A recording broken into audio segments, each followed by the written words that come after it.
If there's one thing that being a first responder over these past 11 years has taught me, it's that you should always be prepared for emergency situations. Whether you drive a car, truck, or SUV, you should always carry some gear in your vehicle to make sure that you're prepared for those situations.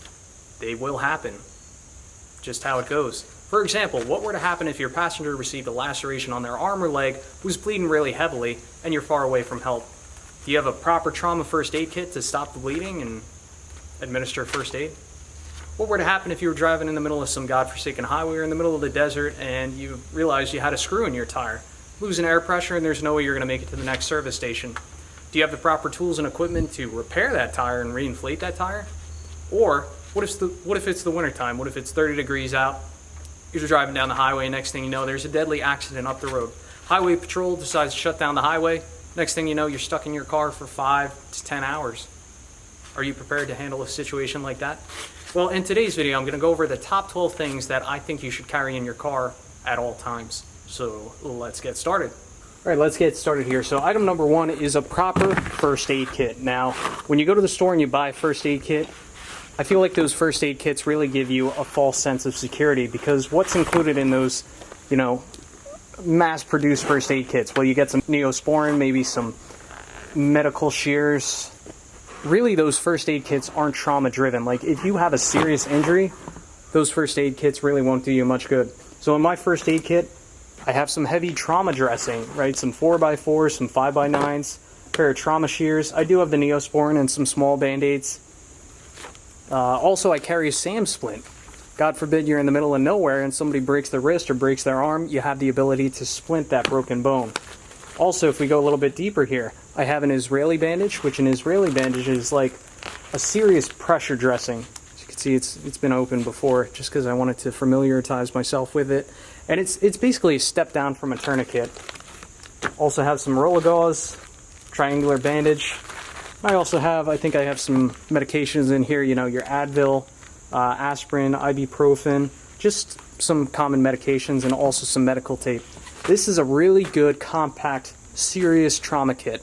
Let's talk a little bit further about this first aid kit. So this is a tactical first aid kit. On the back you have MOLLE strapping. You also have this Velcro strap, which goes completely around the front of this pack, and it Velcros at the top of this pack right here, so you can really pack this thing down. And it's really easy to find places to attach this to. This could attach to any kind of MOLLE, on a tactical vest, on a backpack. One of the mistakes people commonly make with first aid kits is they bury these in their car in a place that's really hard to get to, and oftentimes you'll probably forget that you even have a first aid kit. So my recommendation would be to put this first aid kit somewhere high, easy to see, and easy to access. For me specifically, I keep this attached to the passenger side rear upper door handle, like the handle you use to get in and out of the truck. That way, if there's ever an emergency, I know exactly where it is, it's easy to get to, and I just strap it on with this MOLLE strapping. All I need to do is rip this right off, and then I can be on the go in seconds. All right, item number 2 is cash money. Now, I always like to keep at least $60 of cash hidden away somewhere in my vehicle. Spot I like to hide this in my Super Duty. In the lower storage compartment, there's a little spot where you could keep a spare key. I normally keep this tucked away in there. But why do you want to keep some cash on you? Well, for a variety of reasons. What happens if you're far away from home and you forgot your wallet, your credit cards are declined, or your wallet got stolen? This cash will buy you fuel and allow you to get home. And if you need to eat something, if your wallet's lost or whatever, this will allow you to buy some food. So always a good idea to have at least $60 cash hidden somewhere in your vehicle. Next thing I recommend is you have some kind of toolkit. You could have a really basic toolkit, or you could have a really complex toolkit. This is especially important if you're mechanically inclined, because if you have some kind of breakdown on the highway, this toolkit may be the saving grace that gets you home. So I'll go over what I have in my toolkit. Maybe it'll give you some ideas. So a pair of needle nose pliers, a pair of snips, box cutter, adjustable wrenches, channel locks, wire strippers, another set of wire strippers, some basic common size box wrenches in metric, SAE, electrical tape, have some medical tape, you never know, Torx keys, Allen keys, spool of mechanics wire. This is something I want to talk about real quick. This is something that you may want to carry for the reason that if you're ever in an accident or there's something hanging from your vehicle, like your front bumper after an accident, if you have a spool of wire, there's a good chance, depending on the amount of damage you have, if it's just kind of flapping, you could take this mechanics wire and you could tie up whatever it is that's hanging off your vehicle and potentially save hundreds of dollars on a tow if your insurance won't cover that. So mechanics wire is something really handy to have. Also in the bottom here, just have some screwdrivers, extra socket wrench. This is a little tackle box that I got for like 50 cents at a garage sale or whatever. Have some spare electrical crimps, different heads for a screwdriver. Right, so this is a screwdriver, it takes the different heads. So if you run into odd size screws and stuff like that, have some options there. And a couple more Allens in here. Also, in this case here, I have an electrical tester. That's really important. I find myself taking this out of my truck all the time. I like to keep it in my truck just for whatever reason, because you know I go wherever my truck goes, so if there's ever an electrical issue, I have that tester right here in the toolkit. And then also, you guys are probably going to like this. This is a really cheap socket kit that I put together over the years. So this was an old first aid kit that my old fire department was literally thrown out, so I decided to take it, use the case. And in here, I've been collecting cheap sockets at like garage sales just for years. So I have 3/8 drive, complete set of 3/8 drive sockets, 1/4 inch drive. Both of those are SAE. I have 2 bags of metrics. So this is a 3/8 drive, 11 to 18 mil, 1/4 inch drive, 4 mil to 14 mil. And I have a 1/4 inch drive socket wrench, 3/8 inch drive socket wrench, a couple adapters, or well, extensions rather, a couple common size deep sockets, and then just a couple other trays of sockets that I've collected at garage sales over the years. So just a really handy little kit to have. And this total kit over the years probably only cost me about, I don't know, $8. Item number 4 is a good tire plug kit. Now in this tire plug kit, we have some simple instructions, that's handy. You have a tire pressure gauge. You also have a valve stem kit with a valve stem tool. I have replacement valve stems, valve stem caps.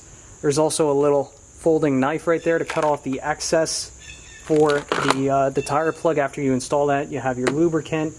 It's got a cheap set of needle nose pliers to pull out the obstruction out of your tire. So this is just a really handy kit to have, and it's really useful, you know, as opposed to going to a tire shop and spending 50, 60 bucks or not being able to go to a tire shop. You know, you're in the middle of the desert or something.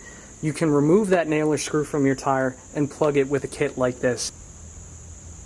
Alright, so you just plugged your tire, now your tire's really low. What are you going to do?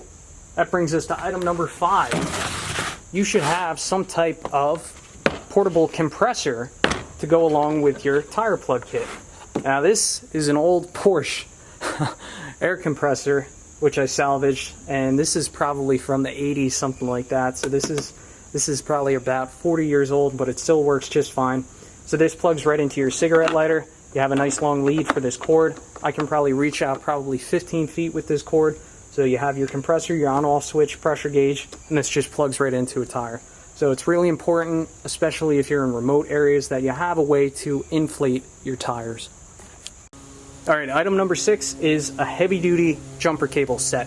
Now these cables right here, these are 20-foot long, number 4 gauge jumper cables. These will get you out of a bind. These are great for helping people who have dead batteries. One of my biggest pet peeves with some of those cheap emergency roadside assistance kits that you see online, you know, sure, they're cheap.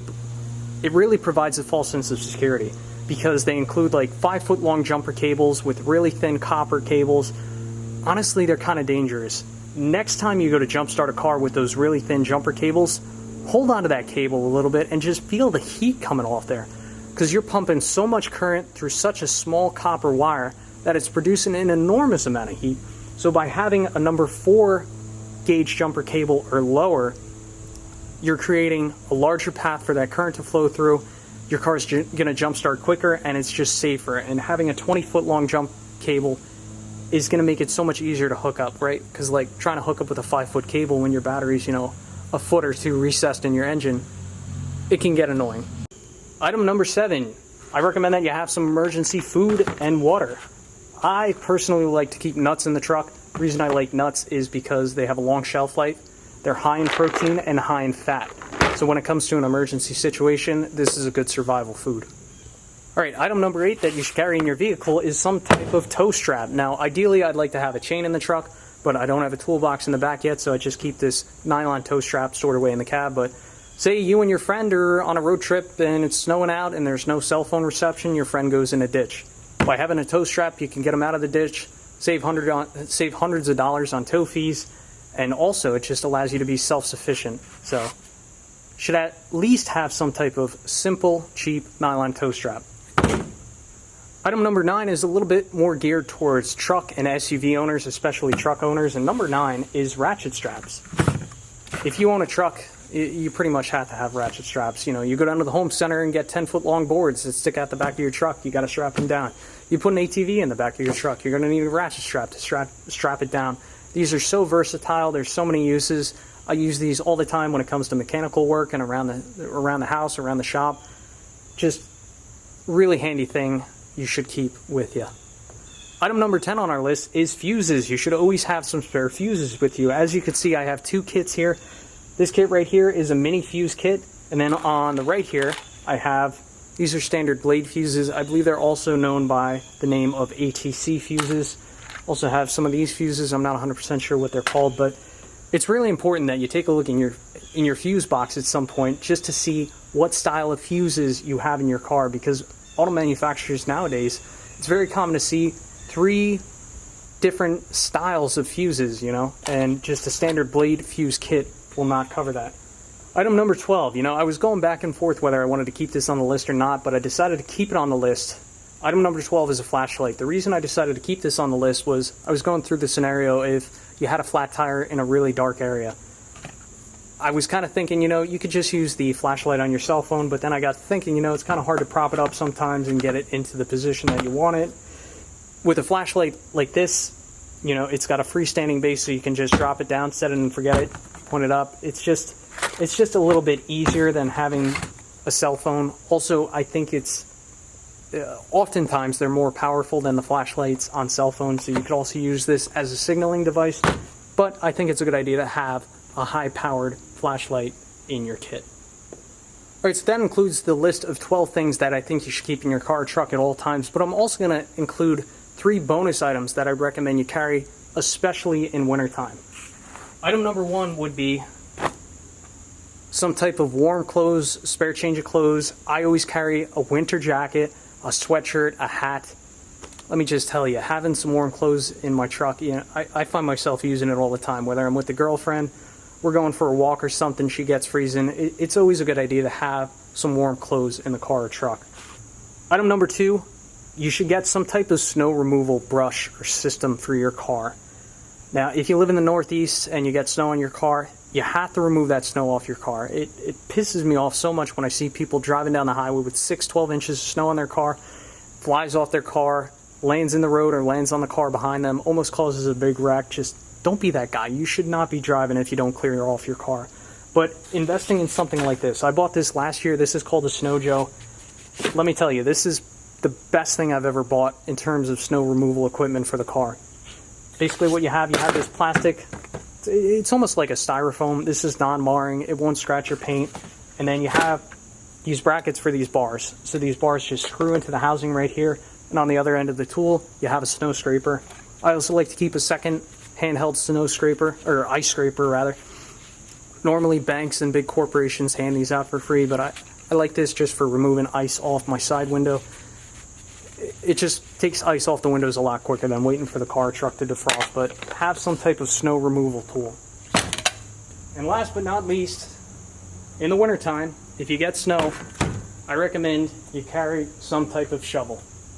Now, if you have the space and means for it, I'd recommend you carry one of these, a hard shovel like this, long-handled. I mean, this will get right down into the area where you lost traction. This will help you get out of a crappy situation.